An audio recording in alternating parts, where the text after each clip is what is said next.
గుడి పేరు చెప్పి అక్రమాలకు పాల్పడ్డ వారిని వదిలేది లేదని భూపాలపల్లి ఎమ్మెల్యే గండ్ర సత్యనారాయణరావు ఫైర్ అయ్యారు.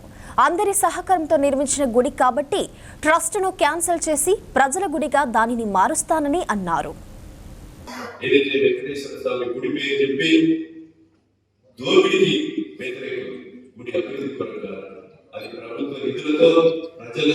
డొనేషన్లతో సహకారంతో కాంట్రాక్టుల సహకారంతో ఉద్యోగుల సహకారంతో ప్రభుత్వ స్థలంలో గుడి నిర్మాణం జరిగింది.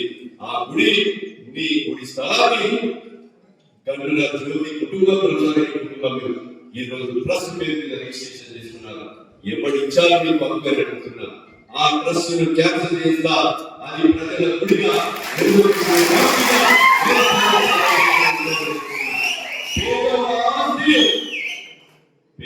ఆస్తి పూజుకుంటే ఈ ప్రభుత్వం క్షమించదని సందర్భంగా నేను తెలియజేస్తున్నాను.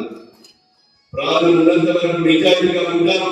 ఒక్క రూపాయి నష్టం చేసుకున్నా మాకు మేము ఆత్మహత్య చేసుకుంటాం కానీ ప్రజలకు చెప్పడం